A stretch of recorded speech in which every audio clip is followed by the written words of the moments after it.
No one could explain why the wild horse hadn't already died. He lay sprawled on the side of the gravel road like a shadow torn from the earth itself, dark, still, breathing so shallow it was easy to miss. Dust clung to his coat. Flies hovered, waiting. One hind leg twitched once, then stopped. From a distance, he looked like every other animal the desert claimed without mercy. Cars slowed. Ranch trucks passed. Some drivers shook their heads. One man muttered, "Nature's done with him," and pressed the gas. But nature wasn't finished yet. The Mustang had collapsed sometime before dawn. No brand. No halter. Pure wild blood.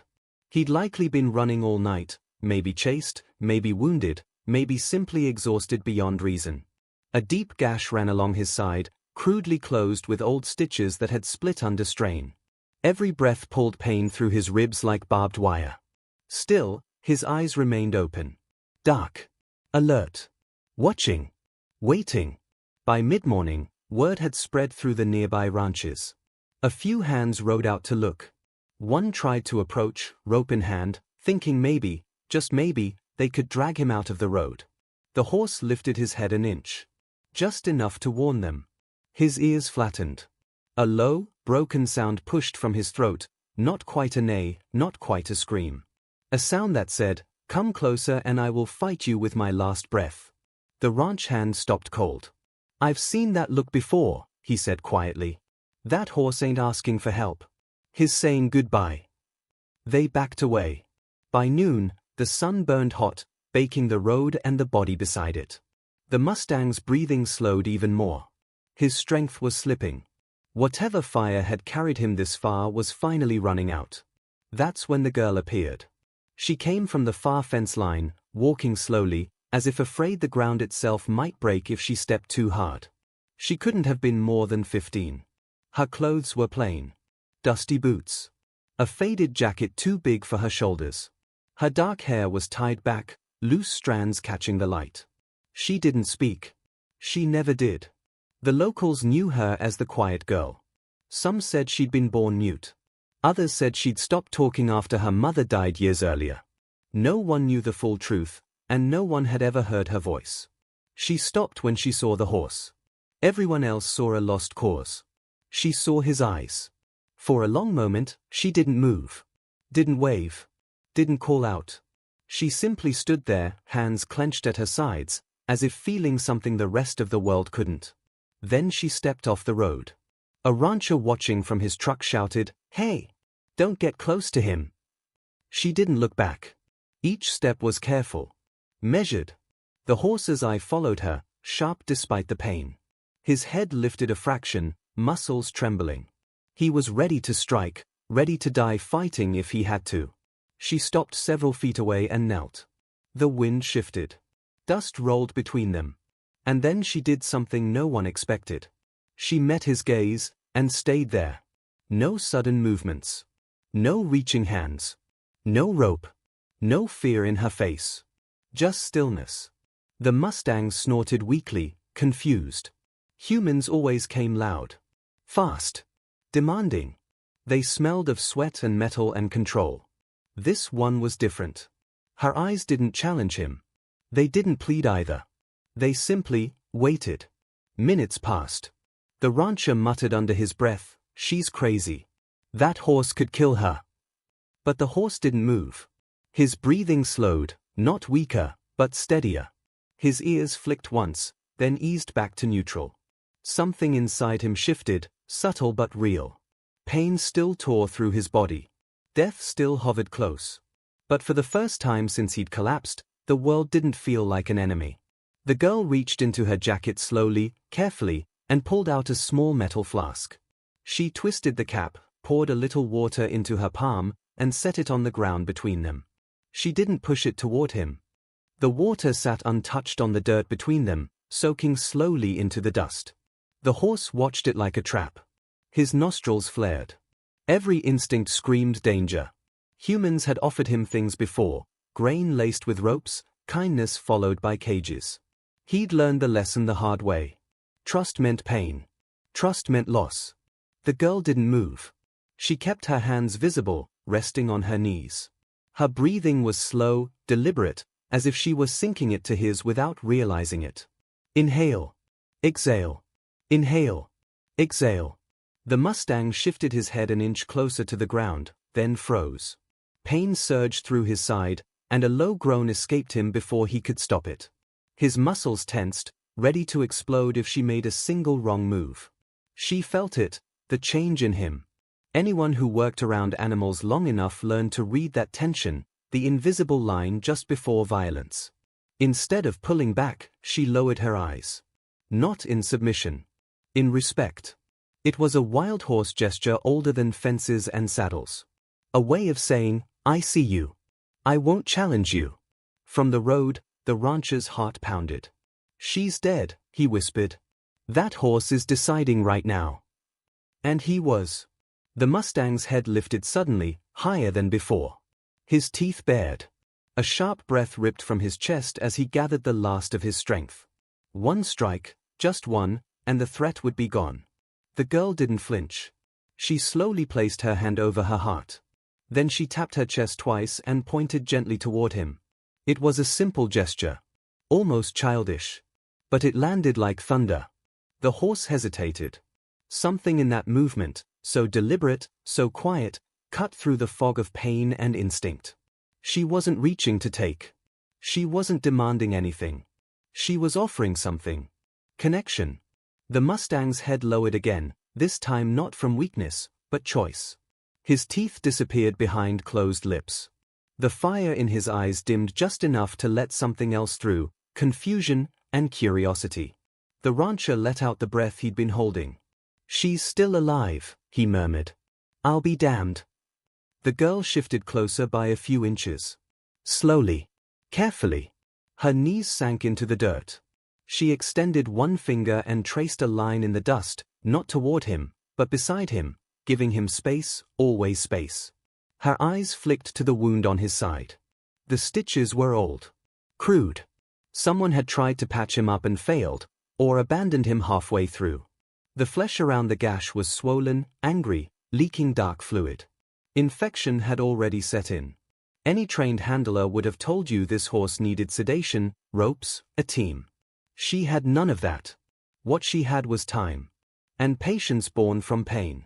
Because she knew what it meant to be trapped in a body that hurt, unable to scream for help. Years ago, when her mother died in a roadside accident not far from this very stretch of road, the girl had stood just like this, mute, frozen, unheard. Words had locked themselves inside her throat and never come back out. People had tried to help then too. They'd spoken loudly. Quickly.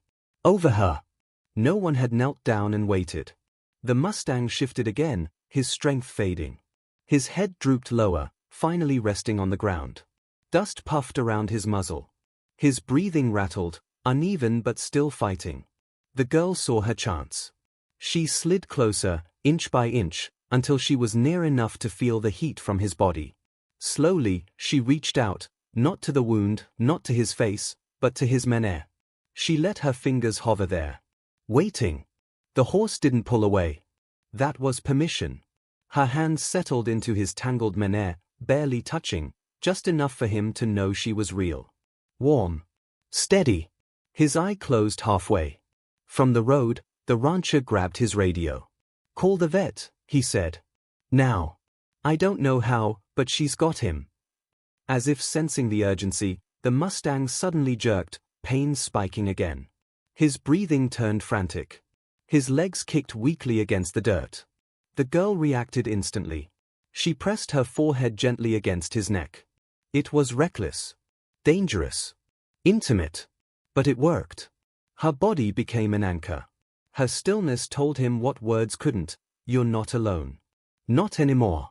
The horse shuddered, then went still again, his heartbeat pounding beneath her skin.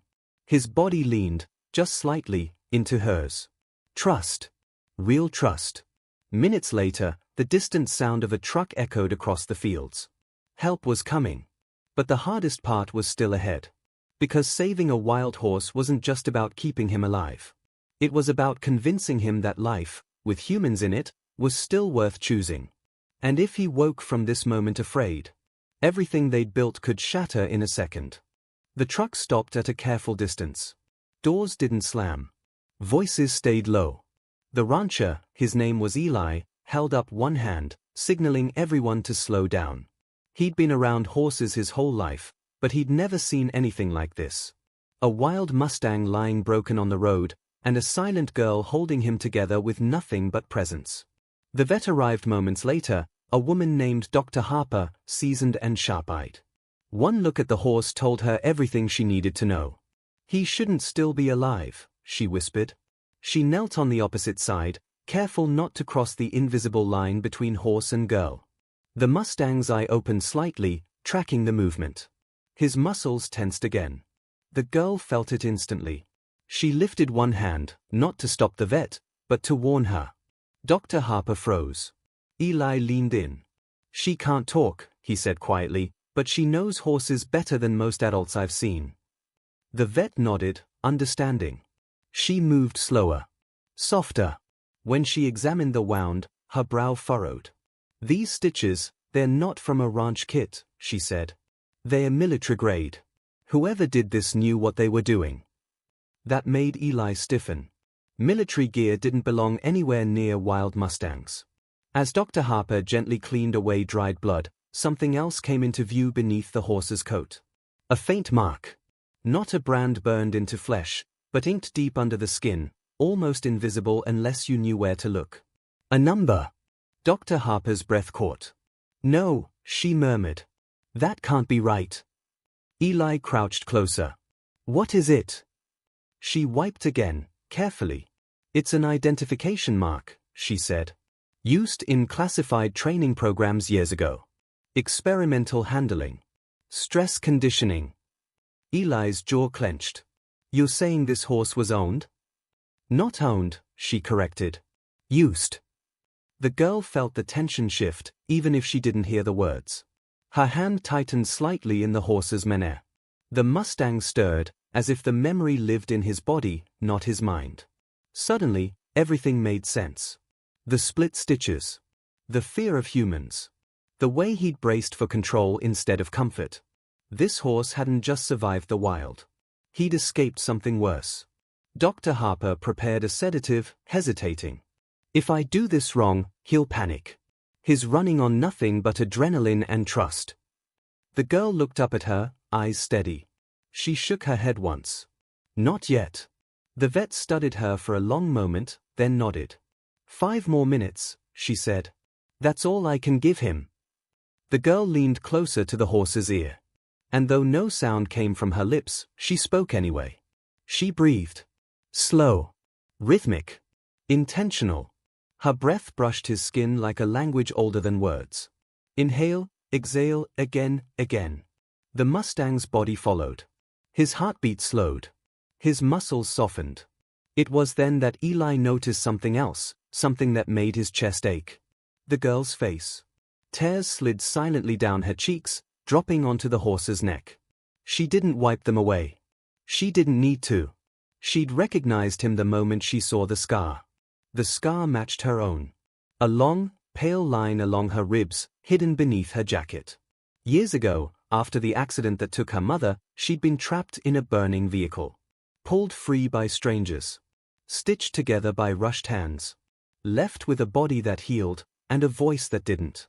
Pain remembered pain. Dr. Harper finally nodded. "Now." She administered the sedative slowly, whispering reassurances meant as much for the humans as the horse. The Mustang's breathing deepened, his body sinking into the earth. But before he slipped under, his eye opened one last time. And locked onto the girl. Not in fear. In recognition. As if he knew she was the reason he'd made it this far. The sedative took hold. The road went quiet. For the first time that day, the Mustang slept. Eli exhaled shakily. "You saved him," he said to the girl. She shook her head. "No. They'd saved each other." The Mustang woke to silence. Not the sharp, panicked silence of captivity, but a soft one. A barn breathing around him. Hay beneath his body. Shade instead of burning sun. For a split second, instinct flared, and his muscles tried to coil, ready to flee. They failed. Pain answered first. A low, frustrated sound pushed from his chest as memory rushed back. The road, the collapse, the hands, the fear. And then, her. The girl stood just outside the stall. She hadn't left. Eli noticed it first. He'd been watching from a chair in the corner, barely daring to breathe. When the Mustang's eye opened, Eli reached instinctively for the lead rope hanging on the wall. The girl lifted her hand. Stop. She stepped forward slowly, staying in his line of sight. No sudden movements. No noise. Just presence. The Mustang's head rose an inch, then froze. His ears flicked forward. His nostrils widened as he drew in her scent, dust, grass, something steady. Recognition sparked. His breathing slowed. Dr. Harper watched from the doorway, stunned. He should be panicking, she whispered. Most wild horses wake up fighting. But he didn't. Because when the Mustang saw the girl, his body made a decision before his mind could catch up. Trust, again. She knelt just beyond the stall rail and sat back on her heels, exactly as she had on the road. Same posture. Same patience. She tapped her chest once. Then pointed gently toward him. The same gesture. The Mustang shifted. His muscles trembled, but he didn't retreat. Instead, he leaned forward, just enough to close the distance. His muzzle brushed the air inches from her shoulder. Eli swallowed hard. He chose her, he murmured. Days passed. The Mustang's wound began to heal. Antibiotics fought the infection. Strength crept back into his frame. Every morning, the girl came. Every evening, she stayed until the barn lights dimmed. She never spoke. She didn't need to. The Mustang learned her language anyway. A tilted head meant calm. A slowed breath meant safety. 2 taps on her chest meant I'm here. When others tried to approach, the horse stiffened. His eyes hardened. His ears flattened. But when the girl stepped forward, the tension melted away. It wasn't obedience. It was choice.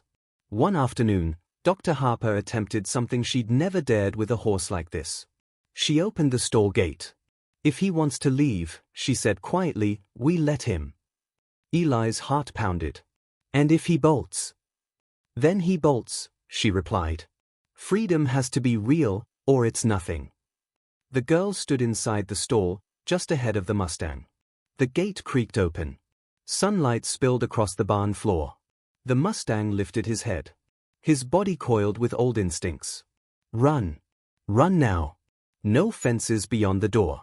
No ropes. No chains. Freedom waited. The girl stepped aside. She didn't block him. She didn't follow.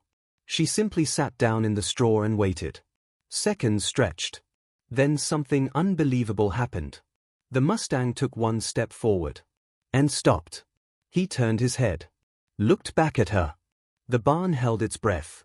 Then, slowly, deliberately, he stepped back into the stall and lowered his head beside her shoulder.